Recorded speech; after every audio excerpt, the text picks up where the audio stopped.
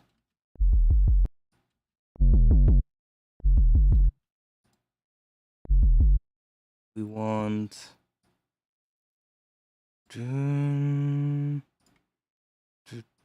maybe.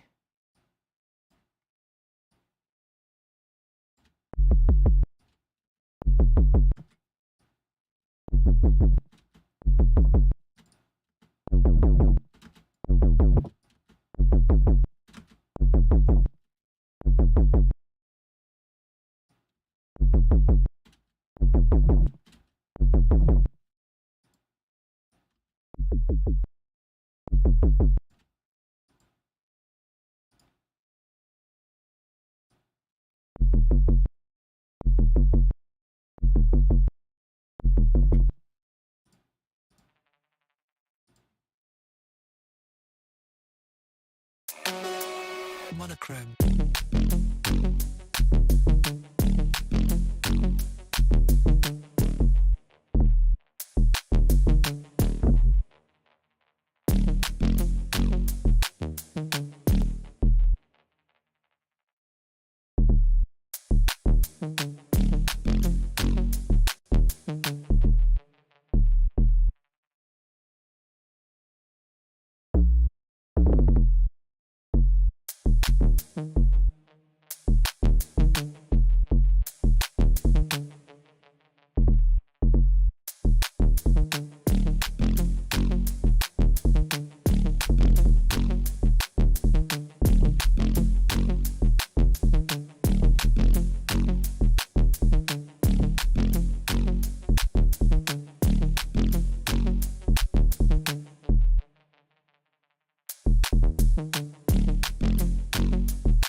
Monochrome. Monochrome.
Monochrome.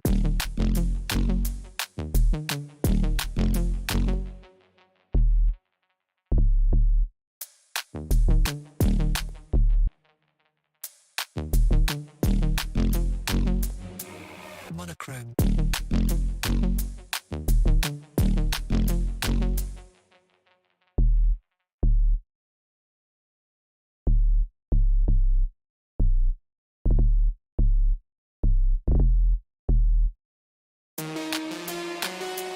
Monochrome.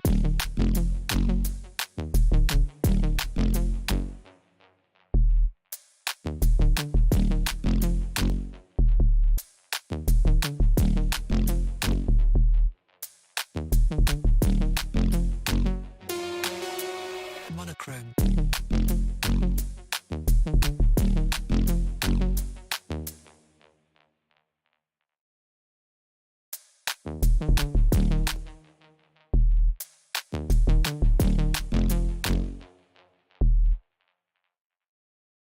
Monochrome. Monochrome.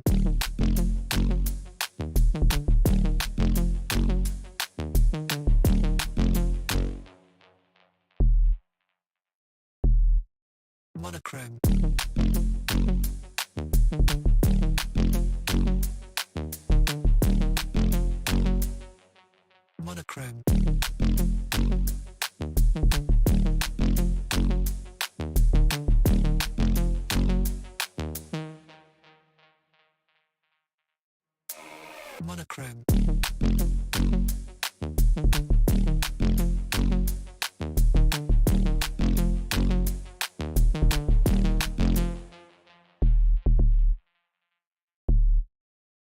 Monochrome. Monochrome.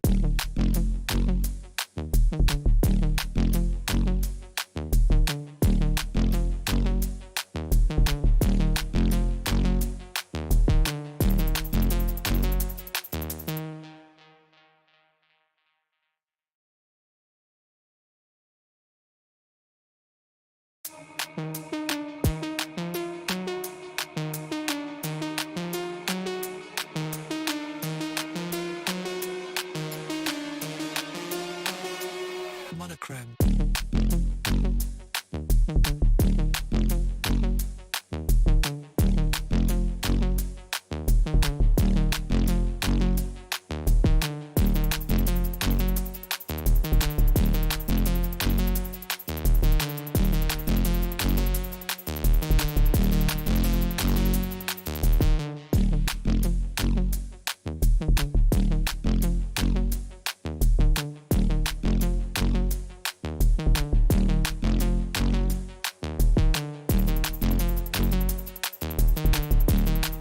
Okay, I'm better back on my headphones.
Monochrome.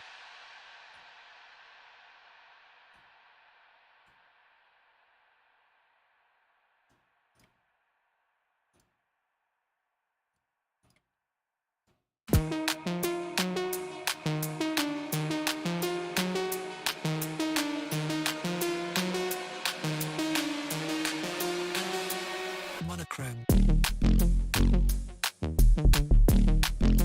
I do like those subby kind of things. They're a little bit simple at the moment, but they do add a little bit of an extra groove that is kind of what it was missing, because it was a little bit sparse.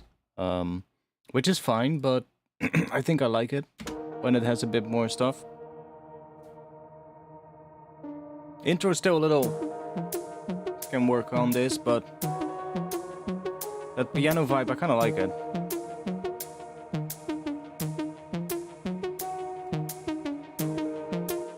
Let's actually give this a record session, because we haven't done that in a while. Let's see what this looks like right now.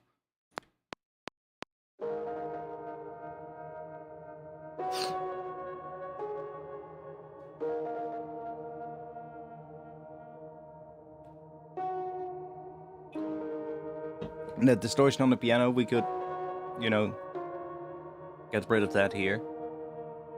But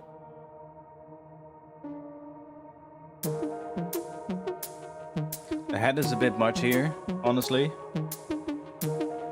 I might want to fade it in, so it just comes in. Maybe just low pass a little here. So it's just a little bit more lo-fi in this section.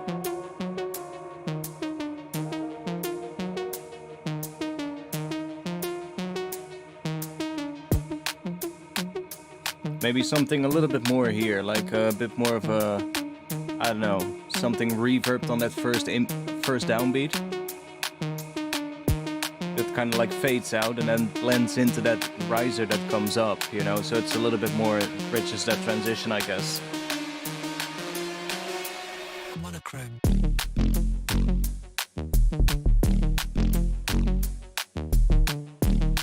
Not exactly right yet, those subby things, but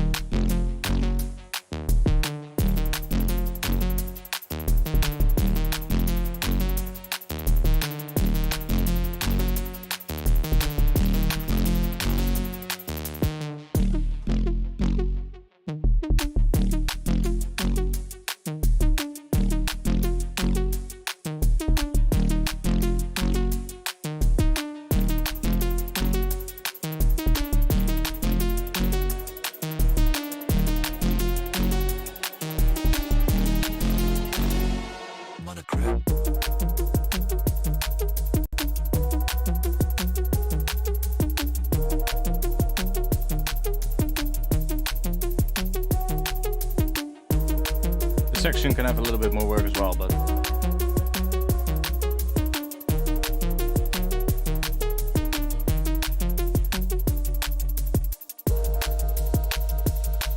I don't like what this piano is doing, but I think we can do something that where we have a bit more control of what it's doing.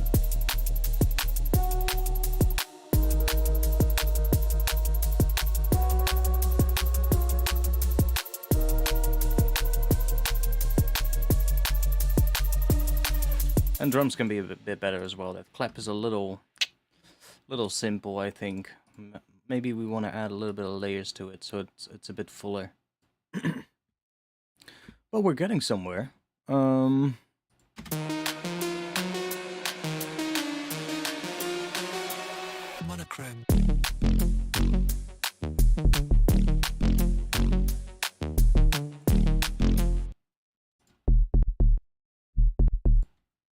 The clicks from the sidechain.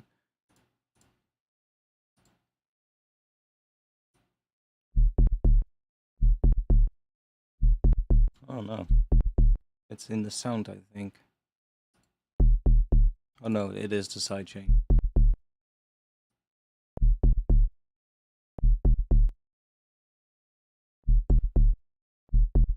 That fixes it.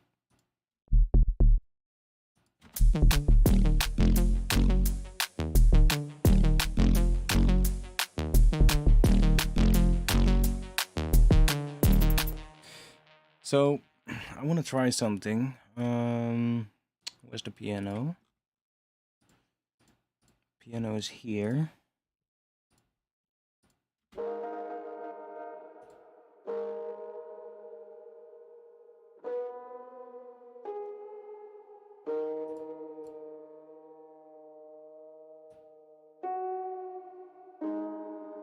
That's where that distortion is coming from.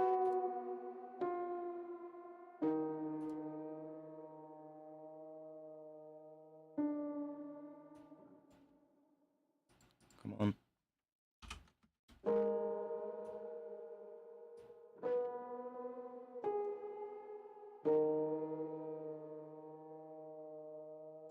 It's because of that loud attack there. So if I compress this before the vinyl, it should work. Because it's only doing it on the loud attack part. So, come on. See, on those parts there. So I'm gonna put you there. And then let's do a really high ratio, really fast attack.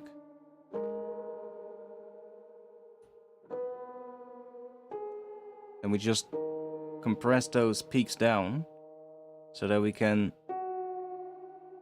use that one without getting the distortion. See?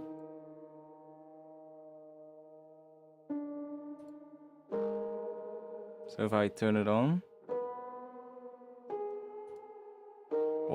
I think it wasn't that one. But see, you get all those distortions. Now we get a little bit.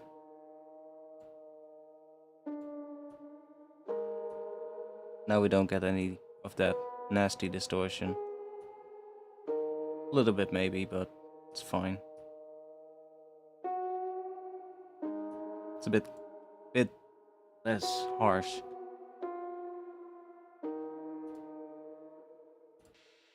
Which should sit a little bit better in the intro as well.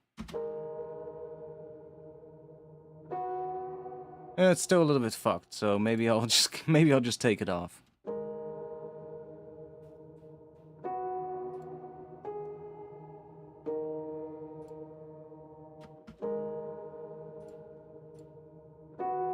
But what I want to try,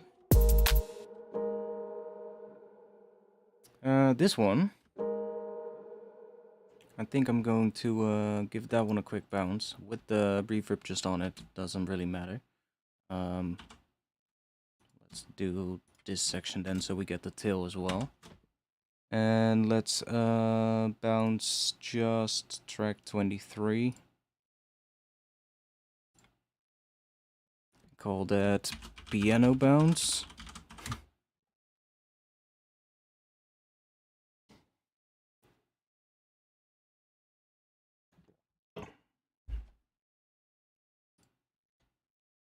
And let's see if we can do something cool with that in the intro.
Like that could be good for intro ambience. Something like that.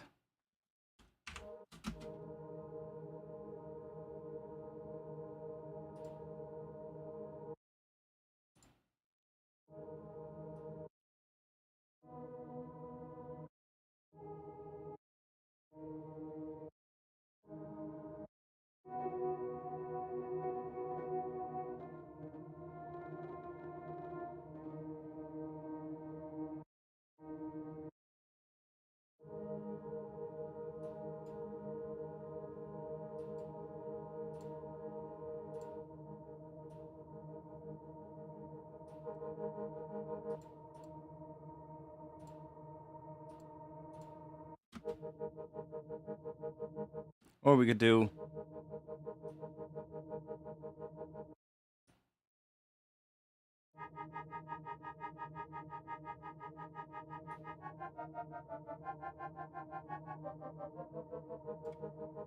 Turn it into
mm,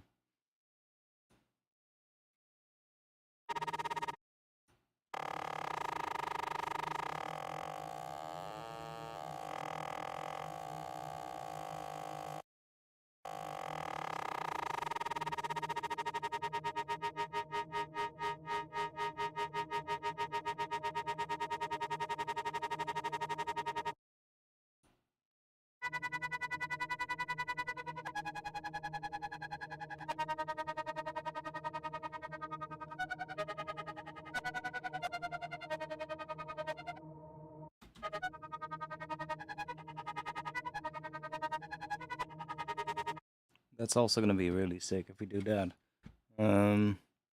Ooh, it's gonna be a lot of automation to get that right, but oh, we could do that though. That could be sick as fuck. Like that's gonna be a lot of automation. Zooming in a lot. Opening this up. Sorry, I can't see chat now, but because this is on top of it. But wait, can I do this? Now I see chat, and if I then click here, fuck, then it just brings this back up. But whatever. Like if I automate this, so let's say in this section I want this to automate, so I want that to go to here.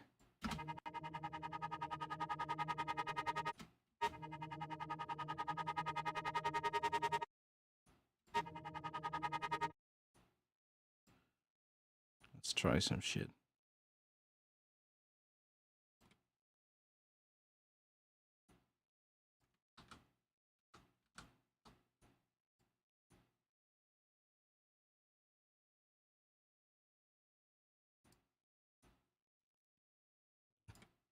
Do that so I can see where it is. Get it to there-ish. And then this part is gonna go to there. That part to about... Fine, I'll hold shift. To about there. Then this section, I'm gonna go to, I don't know, somewhere in here. And we're gonna automate to about there-ish. And then we'll do this here as well. We'll just do some shit here.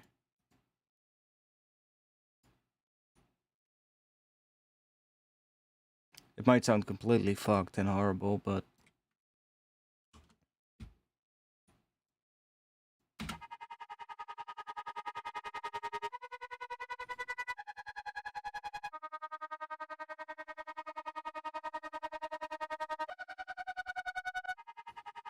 I do kind of like it. Mm -mm -mm -mm.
I like how screechy it is and shit. That I love that sound. It's good.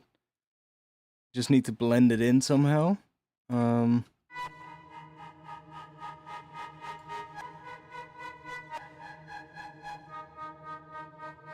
we're gonna go to slower as well, I think. Let's try.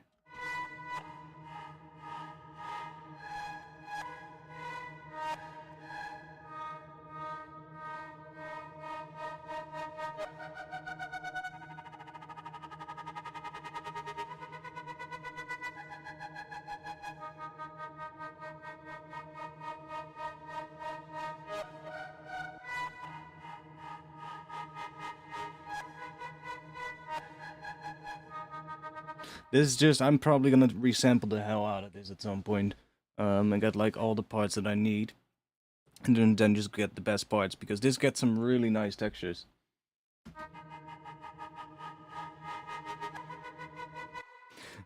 And because I did it exactly as how the piano is going, if I layer it with the piano...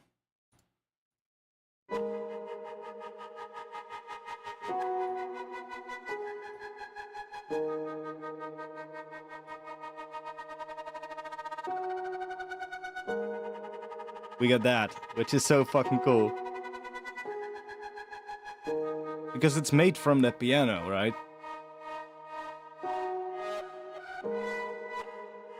Woo! That slow speed is really cool, by the way.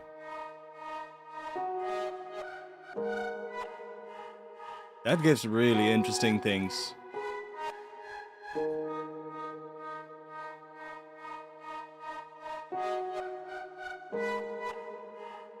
Ooh! That's sick. What if we put this down?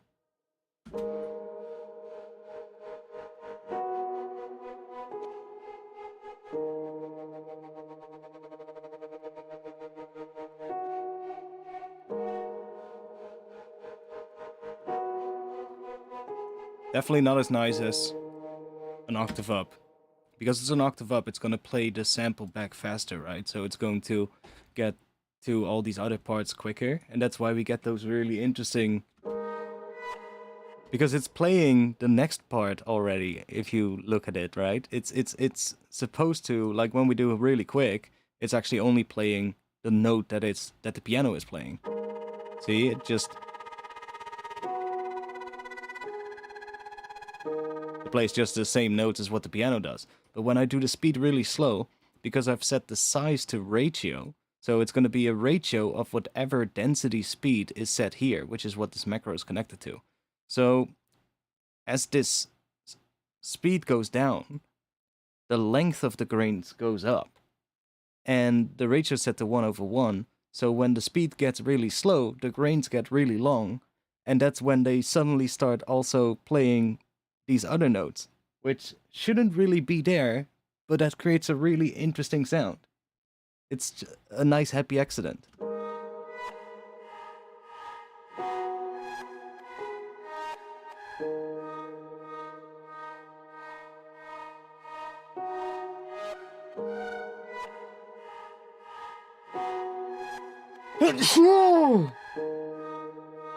Damn.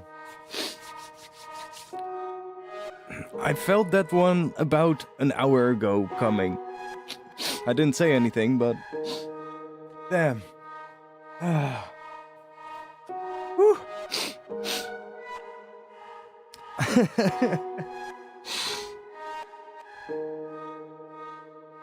Sneeze into pigments. Oh, but that's such a cool texture, though.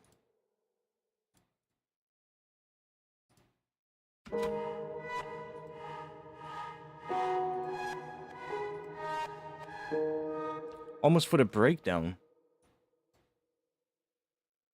Or the B section of the drop. Ooh.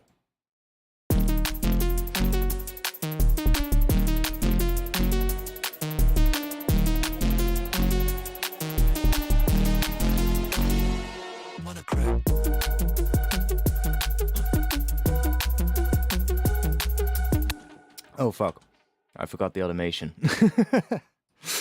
Let's take the automation as well.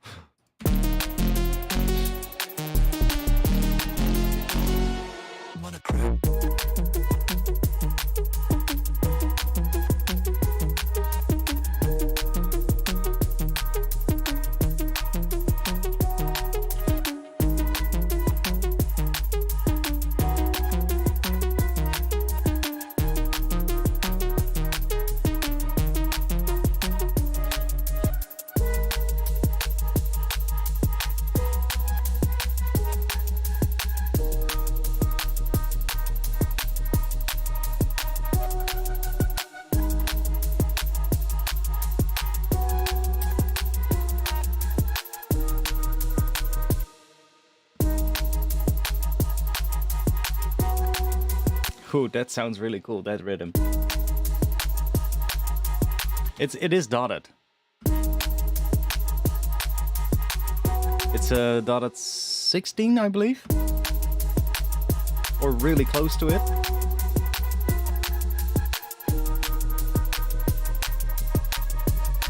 Sounds a little bit weird with the sub underneath it, but... Like now I might even want to go in here and automate this one different. Because now I know that, hey, if I automate it, I get all these... If I get it into these different parts, these different notes, it actually sounds really cool. So, should we do that? Let's do it here, so that we don't mess up the other ones. We get rid of all of this. Open up Pigments again. Put you over the chat real quick again so I can see what I'm doing. Oh, maybe I can do this. Then put Pigments here. Can I see chat? I can see part of chat. That's fine. I can see part of you. Cannot close this because then you guys can see it. Okay, that's fine. So here it sounds kind of cool if we are in this section already. So oh, see?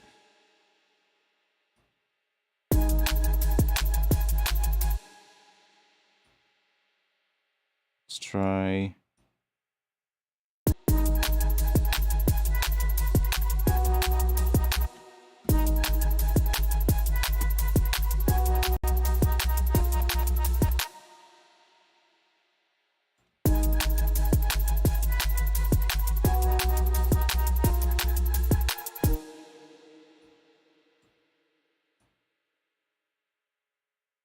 Try that one.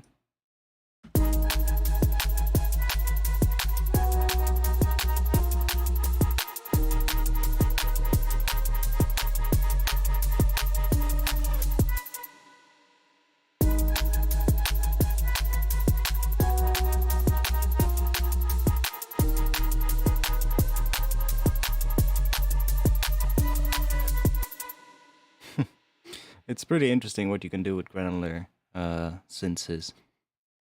But Pigments in particular, because it allows you to even like sync the grains, which is really interesting. I've so far I haven't come across a synth that allows you to do it. I thought with the new Quanta 2 that I was like they're gonna have to put that in, right?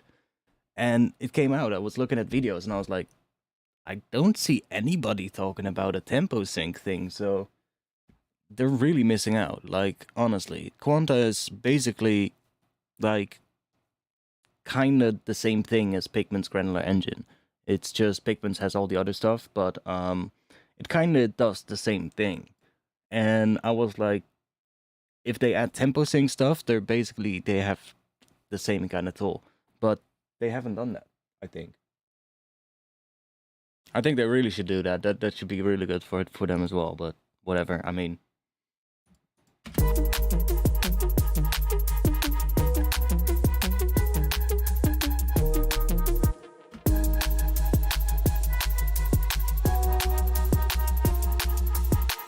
Yeah, it's both cool. I kind of like the first one more, so just gonna take this again and drop it right there.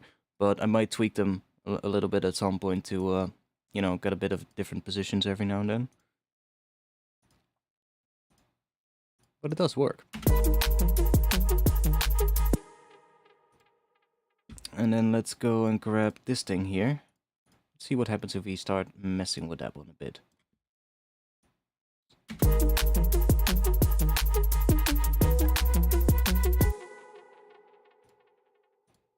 So like if we just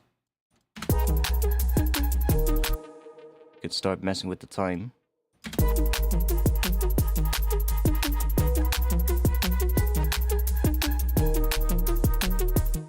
To get like all kinds of different things.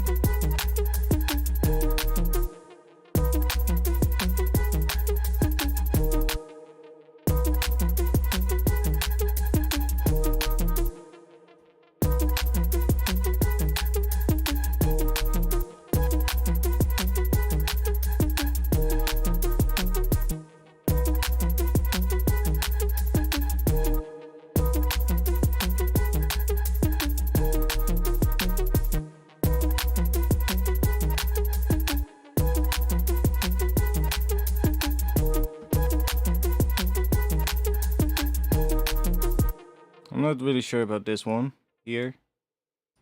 So maybe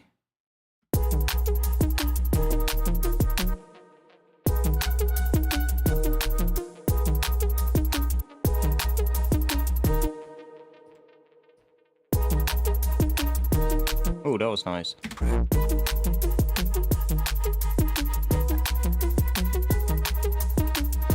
Ah.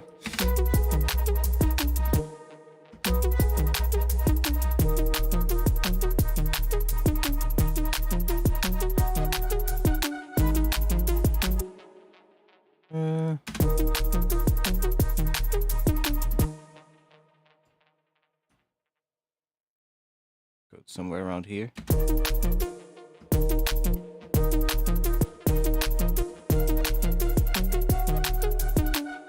Oh, that was sick.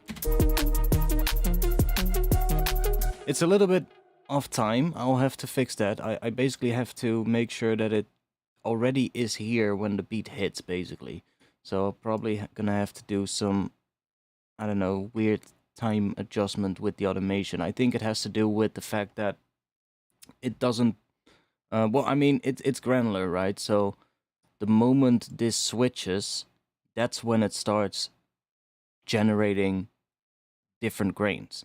So right on this beat, it is still switching, right? That is where it switches. So at that point, it is still generating grains with whatever this position is. And I want it to, at this point in time, already generate a grain with this. So I have to basically adjust the automation so it hits a little bit before it, but I'll do that at the end. Basically, when I'm happy with the automation, that's when I'll shift everything just back a little bit, and then it will do it correctly. Right now, it just, you can hear it when it switches.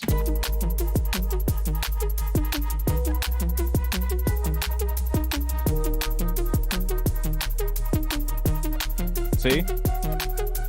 Right there. On those you can really hear it, that the first one is different from the ones that come after it. The one that hits on the downbeat is slightly different.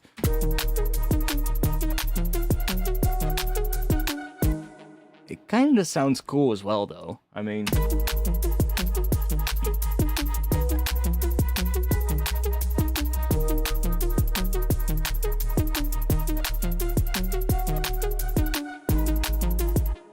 But, I mean, I think it could be better if it's switching correctly, but I'll just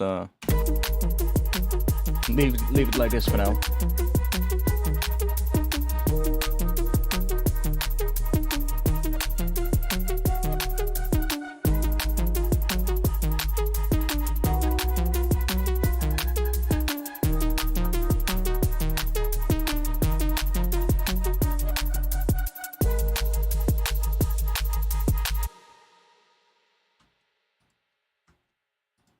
I like it here that it is different from this one, so I'm gonna leave that one there. And then here, I want this one to go to that D note.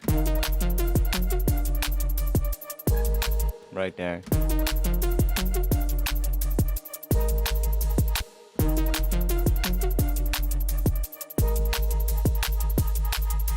Oh, that actually sounds pretty cool with that still a little bit. See, it's doing the same thing. It gives us a little bit of that D note still on the first one there, but then it creates it's really interesting because that D note, this right here, it's creating a D note with this thing here. Because that is a D note of a piano, and I might want to bring it a little bit back so it's, see, like that. You get a bit more of that note. But it's also still there on the first beat of this one. And there, the bass is playing... What is the bass playing there? G sharp. So we get a D over G sharp there, which is what? Flat fifth, I think? Interesting. But kind of sounds cool, so I might leave that.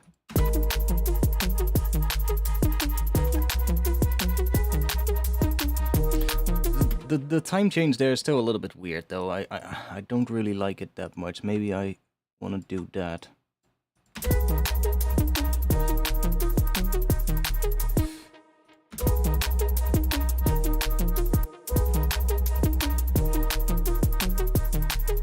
See, the same thing happens here. The speed is still a little bit off. Like, I wonder if I just move this back a little. Let's see what happens. See? Then it works. Then it suddenly hits right on that beat. It starts going quick again. But it's fine.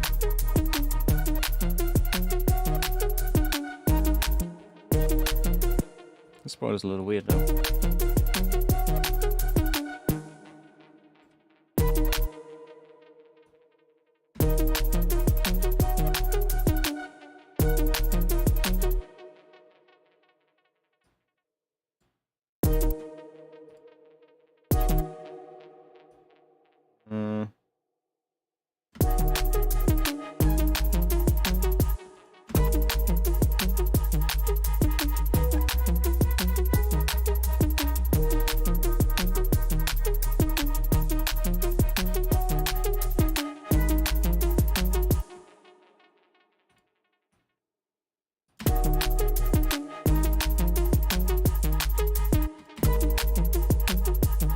Also need to play it from here because the rhythm starts there, and it loops here. So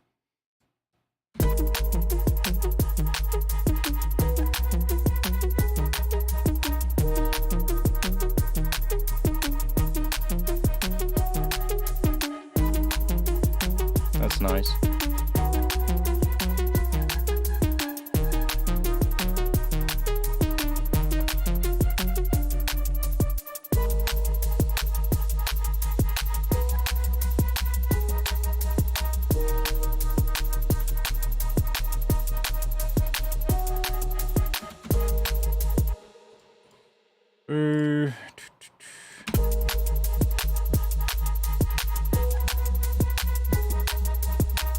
Yeah, it's not dotted. It's not exactly dotted. It's slightly off. It's slightly off. It's like, I don't know, some weird timing. But it's a cool timing though. So let's see. Let's see if maybe I wanna do this one just like 1/2.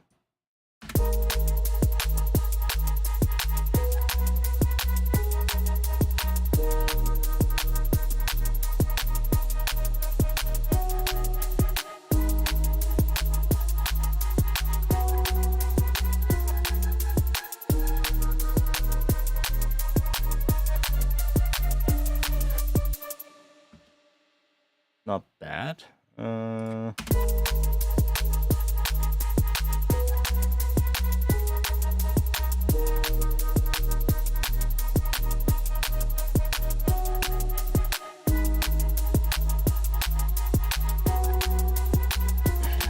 Okay.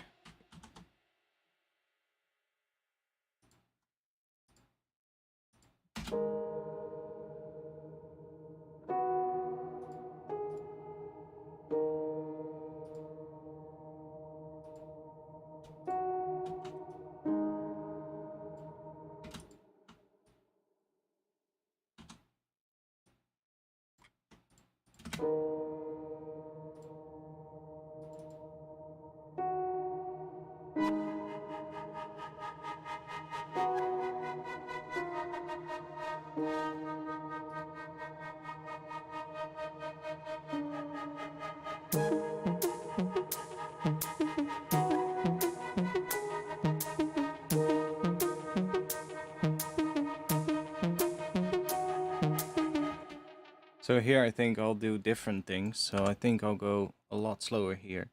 So I think what would be cool, let's move you down, is starting high here. So we get...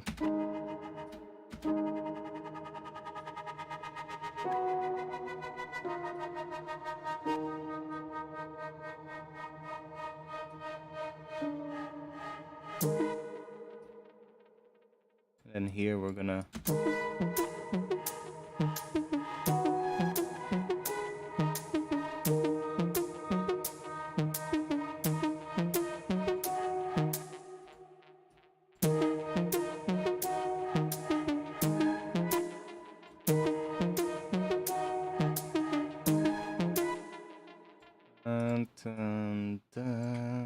Let's time that right.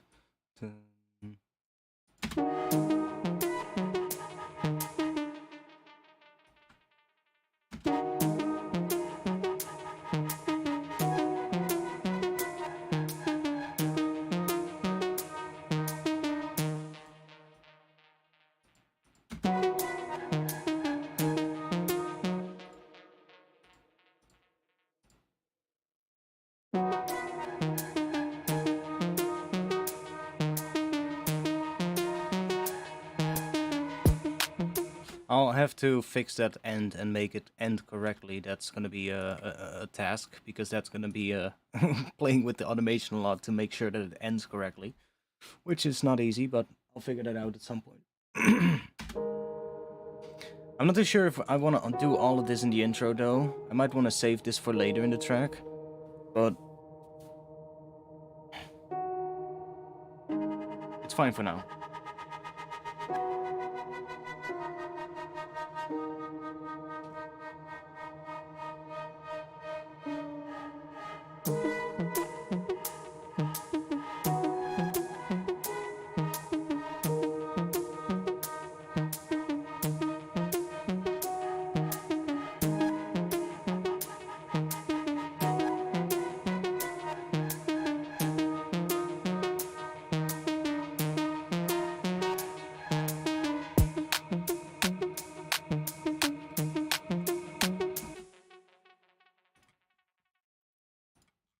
I know one way to quickly make it end correctly. Or correctly. This is the right one, I think. Oh no, that's the piano. It's this one.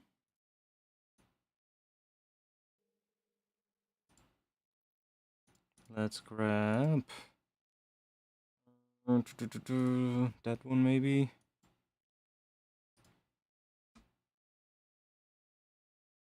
And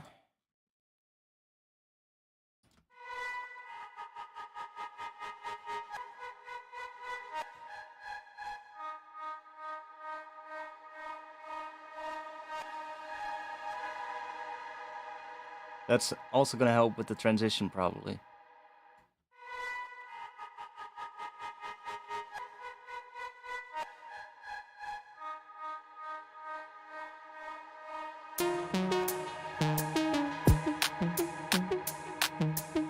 See? It's also really gonna help with that transition. Kind of bridge that part. And we just need to bring it back down, otherwise it's gonna be really reverbed out here.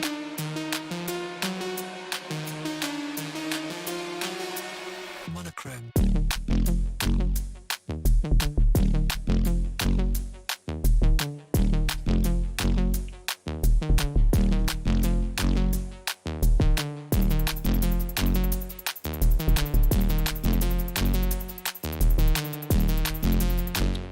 I'm thinking about what happens if I bring this sound in here.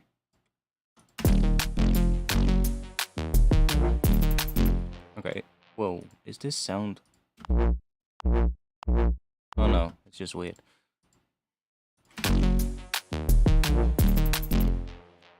But that could work if we cut this out.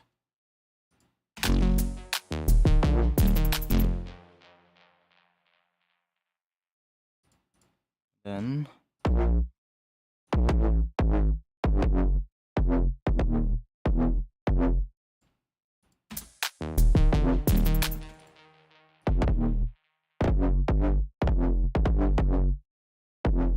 come on, snap.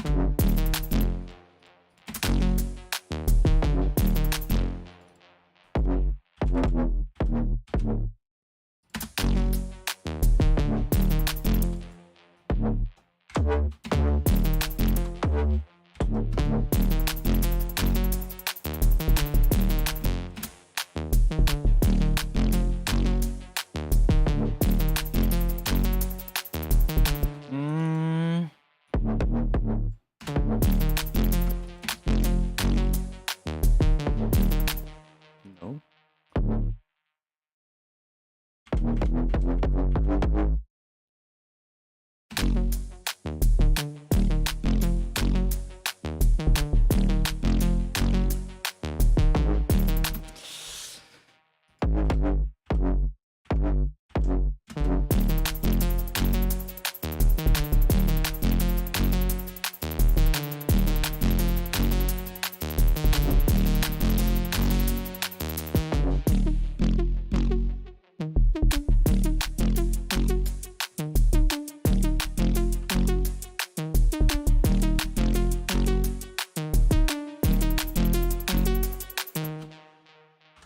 Maybe I'll just use it there, because there it sounds kind of cool. It's still a little bit weird, this one, but it's also completely not processed. So let's just start with adding a bit of reverb to it.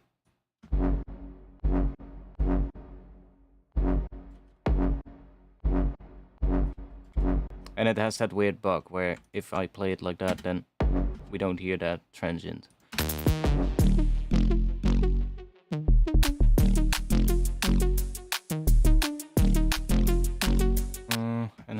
Do we have that bug again as well? Yeah.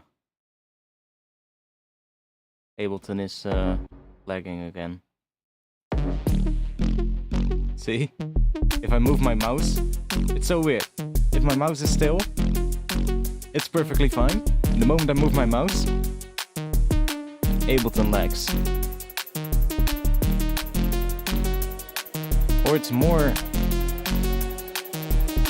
the overlay that lags.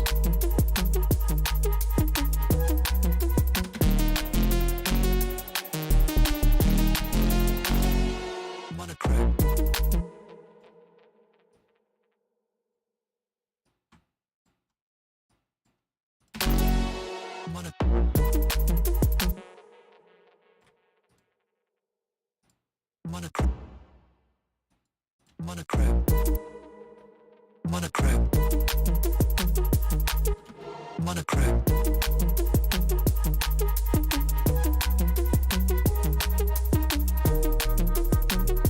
This section is still a little weird. Monochrome.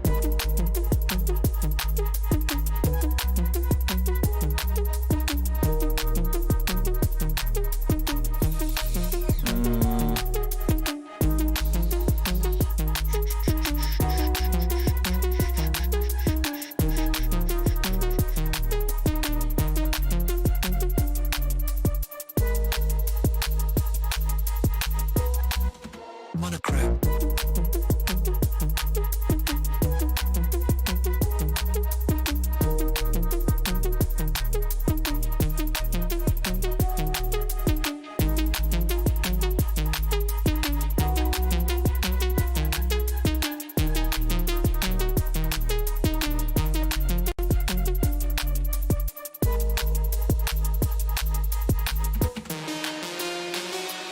Monochrome.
Monochrome.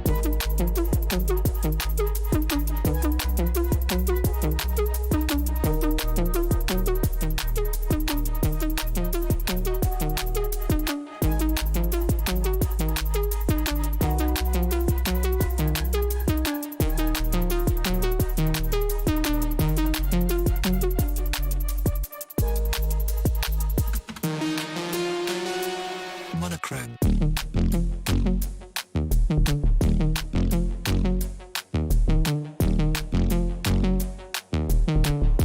Immediately sounds bigger in the drop because like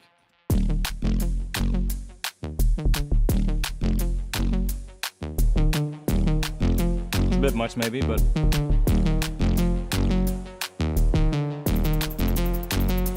that's better.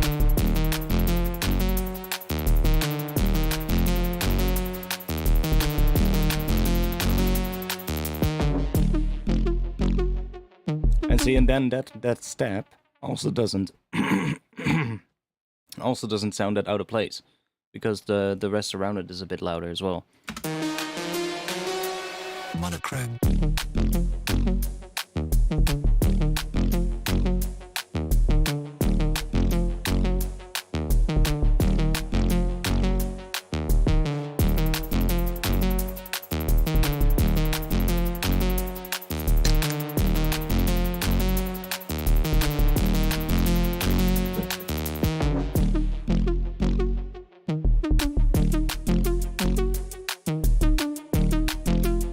So right here we have that, which is a, what note is that?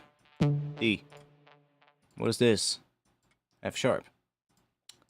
Why don't we take you out and make you a D?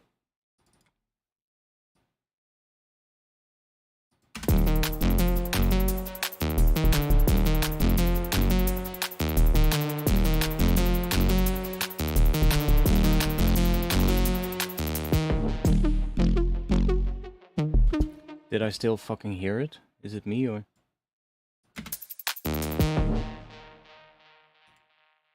Ah, wait. I have an idea. This is that. Let's just bring you down. There we go. You know, I have an even better idea. Let's automate this down. Just turn the track off completely. Damn. There we go. I love that effect. It's so simple, but it's really good to just quickly just give something else emphasis. Just cut something else out completely. Just automate that on-off switch, like. And it works so well. And it's much easier than, you know, automating all your reverbs down to like no mix and all that kind of stuff. It's much easier to just do it on the track. And if you then, yeah, but then I cannot, use that track to turn it on and off. Just fucking group it. Now you can. You know, it's like, that's no argument.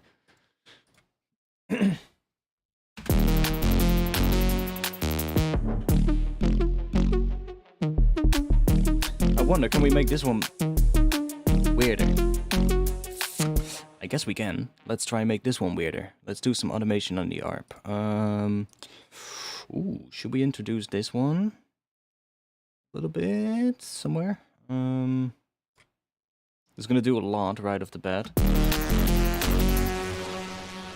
A bit much, but let's bring that one down maybe. That down.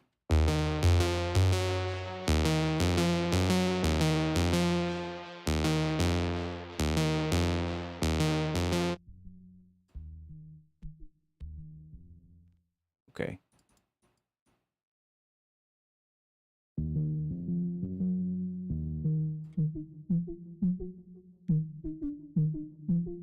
But that's actually maybe good for in the intro.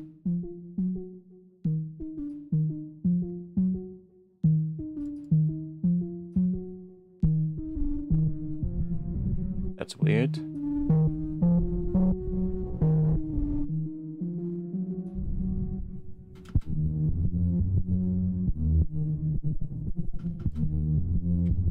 Whoa. It's so weird.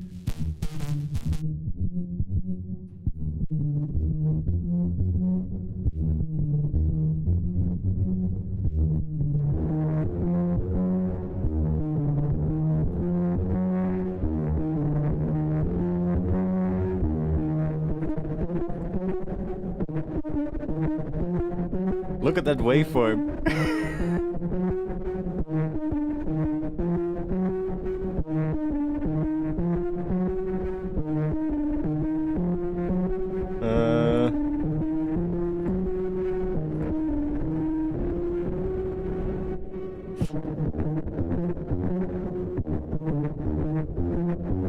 It's such a cool sound though.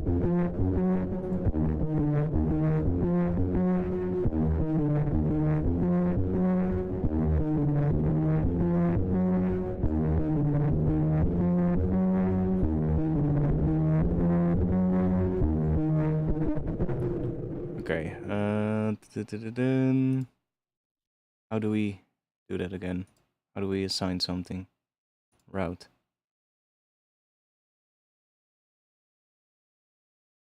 Is that it? Add route? What did I do?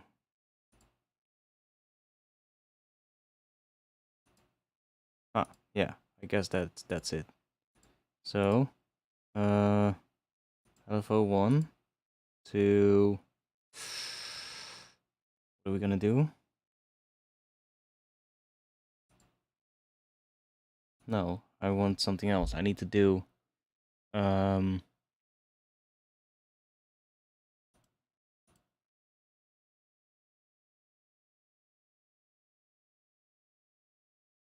are you gonna do? Let's try saturate, add.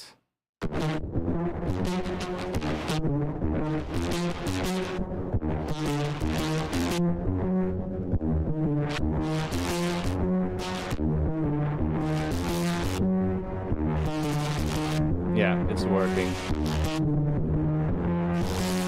So weird.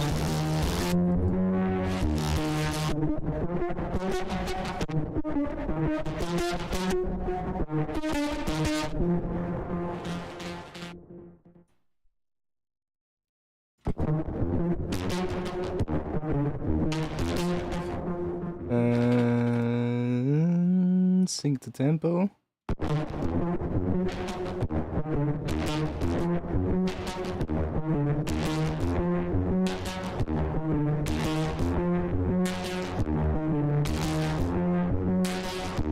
I know it's way too much, but I'm sort of like trying to purposely break shit right now to see what happens.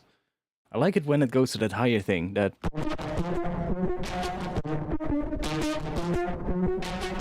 Like, that sounds kind of cool, and I bet that that would sound even better if it has, like, something controlling it on top of it. So, like, if you take, for instance, an auto pen, just to quickly demonstrate it, I would probably do it with LFO tool, but this works to do it quickly. Where are you? 1.8.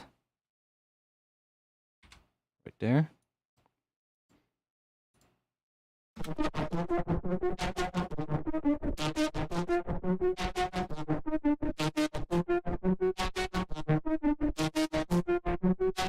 See, so you could you just clean it up in a way.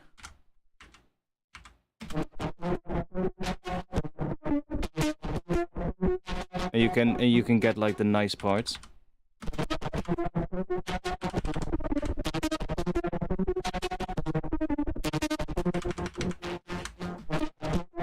But I would probably use this one, if I want to use it, as a layer.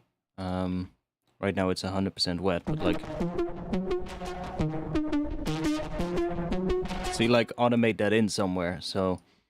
By the way, this plugin is really cool. Noise Engineering makes some really interesting plugins, and I think this one is free. They have a couple of plugins that are free. Just pick them up, they're pretty nice. So like we can have that, and then we can just automate that one in. So we can say, for instance, at the end here, to make it weirder.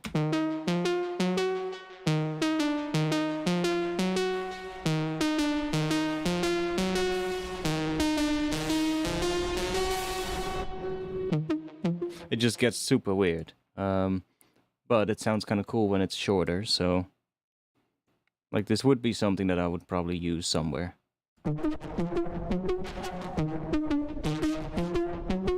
I like what it does in that first part, that... So... I might actually just do something like this, maybe. Like... And then just see if you can get it right. Maybe put it on a send, so you can send just a part of this to it, so you get like that effect. Ooh, that's actually the best idea. Putting this one on a send. The only fucked up problem is that it then doesn't run through this. I mean, you can put that on the send as well, I guess. Or just wait with that, with adding this until... I'm gonna leave it in here. I'm just gonna, you know, leave it there with the mix down.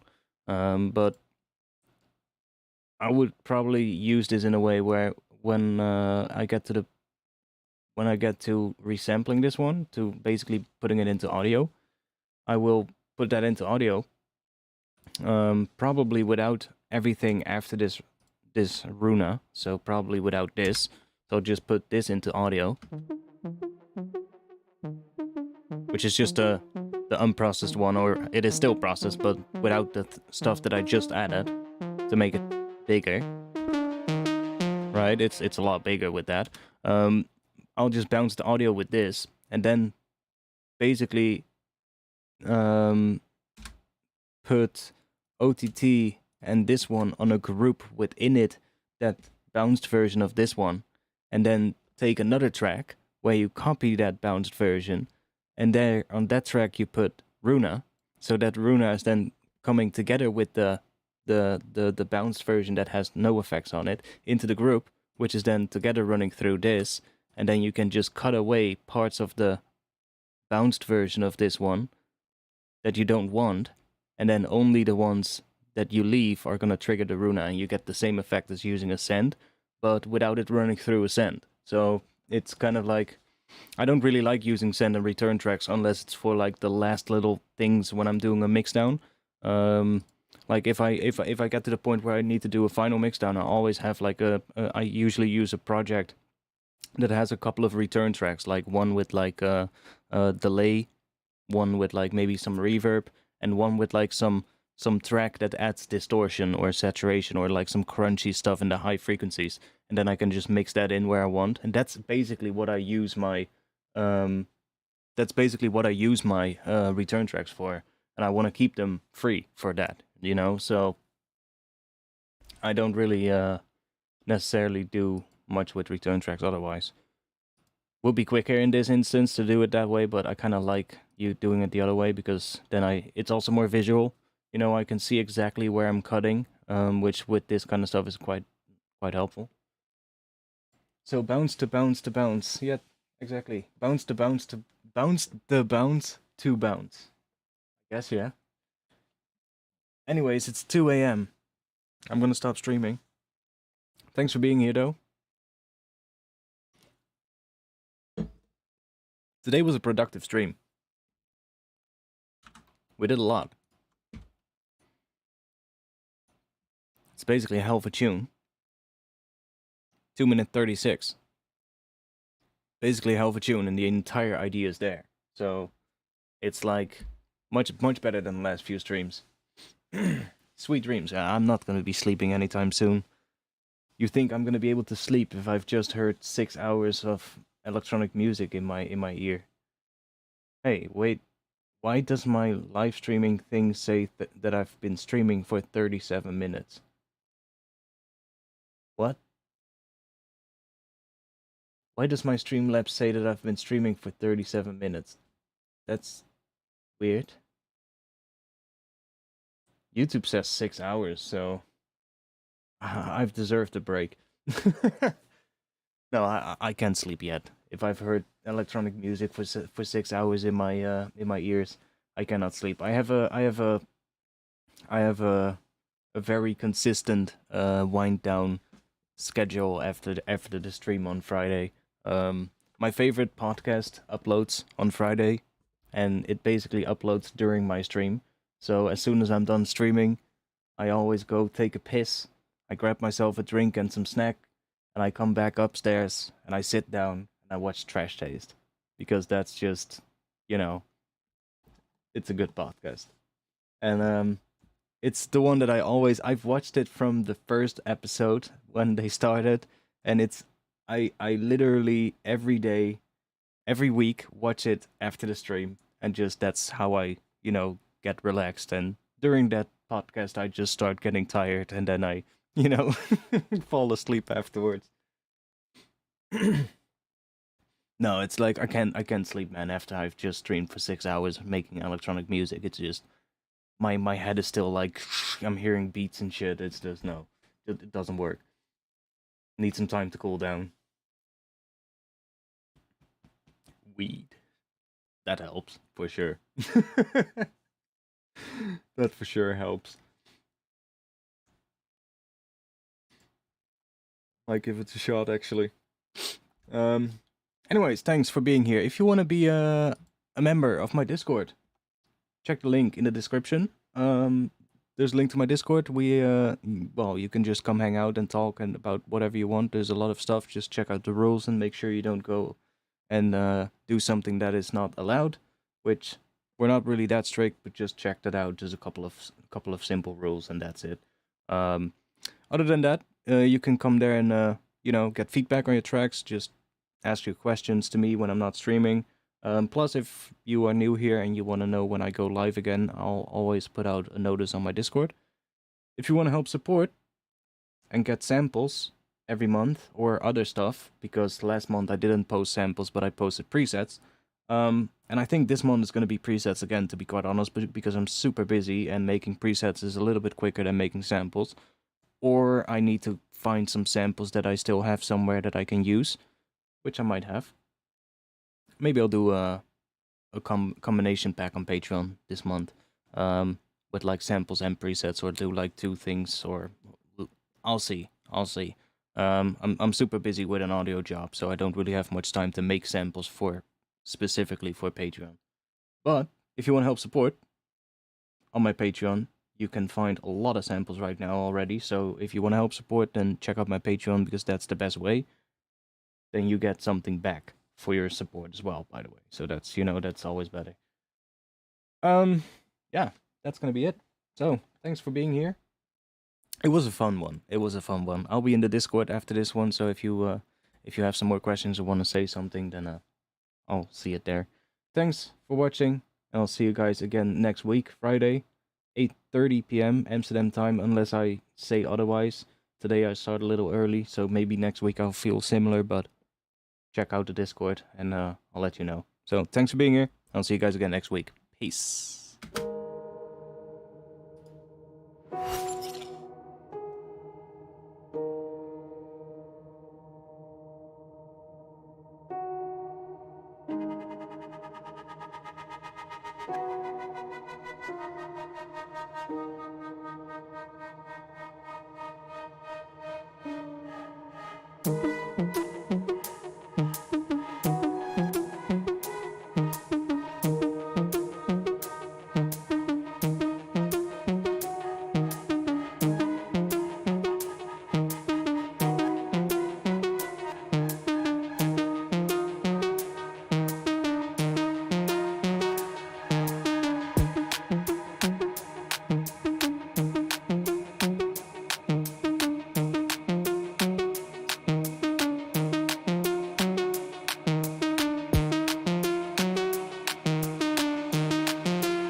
Monochrome.